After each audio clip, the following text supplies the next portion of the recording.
Hey, bookish humans. It's Paul.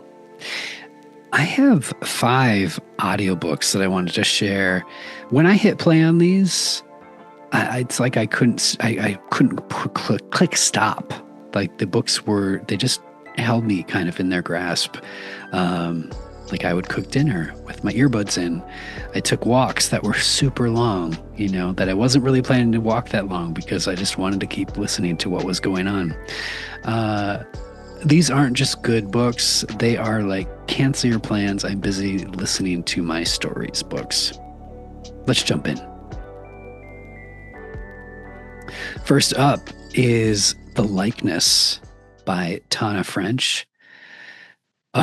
This book, the voice on the narrator, she's got the kind of like Irish lilt that just makes you want to just like, please, like move in with me and read to me every night before I go to bed kind of a vibe. It's so good. There's some spoilers here, but like this one it unfolds sort of like this dreamy, eerie fog. Basically, a detective goes undercover pretending to be a murder victim who just so happens to look exactly like her. I mean, what are the odds, right? But once you get past that, somehow French kind of makes it work. The book it's sad, it's strange, it's very beautiful. The characters, oh my God. The characters, there's this one moment, it slayed me in the best way. There's a gay character who gets kicked out of his home by his stepmom that's mentioned kind of as an aside in the book. And he implies, his stepmom basically implies that he's a danger to his younger stepbrothers. And his snapback, oh my God, it was so good. He was like, even if I were a pedophile, I wouldn't touch those fat, ugly brats. They're ugly. The way he did it and the way that the narrator does it, I mean, oh my God, I gasped and laughed. I may have rewinded and replayed it like 3 or 4 times. It was so good. But yeah, the book is haunting. Like, even though you know that the book is going to come to an end and you're going to see how all of these characters kind of come together, I didn't want it to. Like, I wanted this world that they were living in to just keep going and existing, and so did they. Like, there's something in it that's really sad when the book ends. Yeah, highly recommend it.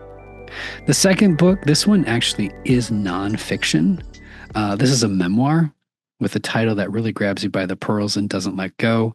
The title is I'm Glad My Mom Died by Jennette McCurdy. This one, it's interesting because it shouldn't be funny, but somehow there's sections that really are.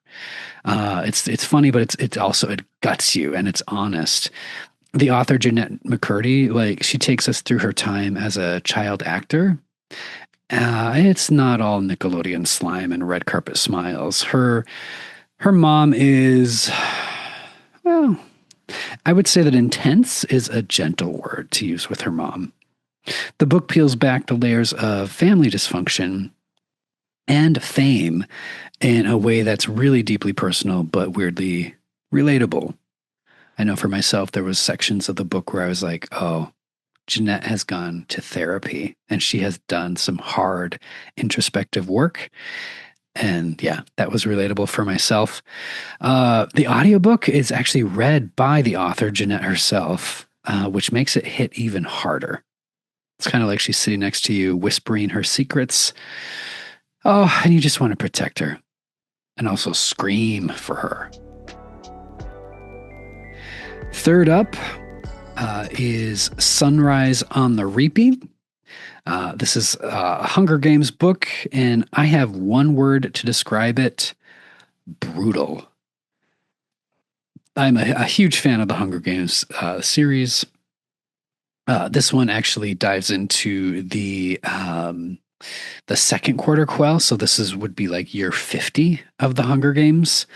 And I don't know. I mean, it's intense. There's a lot of tension. There's a lot of really beautiful world building. There's a lot of I use the word brutal. I probably don't have to explain it to you, but the Hunger Games books leading up to this one were brutal. This one, though, there's just sections I just was left breathless. I was like, oh my God. The audio performance is fantastic. It's fierce. There's definitely a coldness to some of the characters too that, was very insightful. Very, very insightful.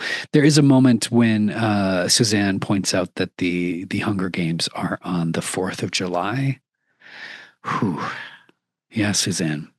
I see you. I see what you're doing there. Says a lot. Yeah, highly recommend it. Fourth up, this one is fiction as well. It is Klara and the Sun by Kazuo Ishiguro. This book is like if a robot wrote you a love letter while slowly realizing what love actually means. So Klara, she's an artificial friend and basically like a humanoid robot that gets sold to wealthy families. And she sees the world through this soft, pure lens. The voice actor can't talk. The voice actor captures Clara's like curiosity and her slight awkwardness. Oh, so gently. Like I just wanted to wrap her in a weighted blanket and protect her from like, oh my God, this world. The book itself, I would say it's a slow burn, but it's definitely not boring. Like Ishiguro creates like this eerie near future that feels plausible and really intimate.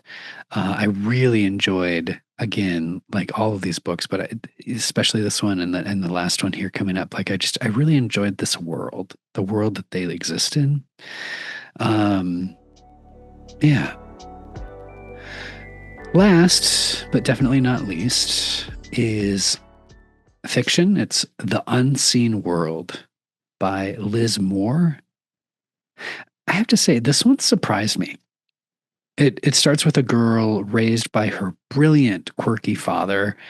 Something that actually caught my attention when I was trying to decide if I was going to read this book or not is the girl. She is her name's Ada.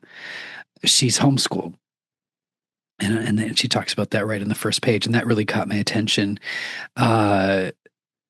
Yeah, but she's raised by this brilliant, quirky father who homeschools her. He turns out not to be quite who he said he was, like who he presented himself to the world and to her. So the book has mystery, memory, identity, queerness, coding, and loss. Like it's all there in this perfect stew. And again, I just have to point out like the world building. I didn't want to leave it. I kept slowing down the playback speed.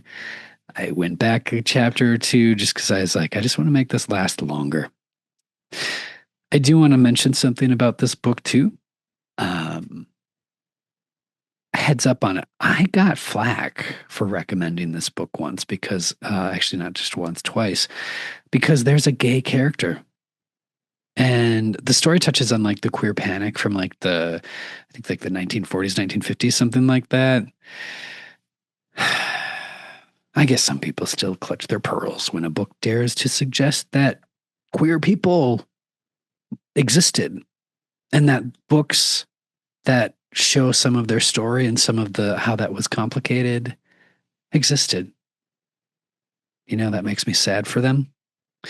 But for the rest of us, this book, it's rich. This book is thoughtful, and I would say this book is totally worth your time. So there you have it. There's 5 audiobooks that had me in a chokehold. If you've listened to any of these, let me know what you thought.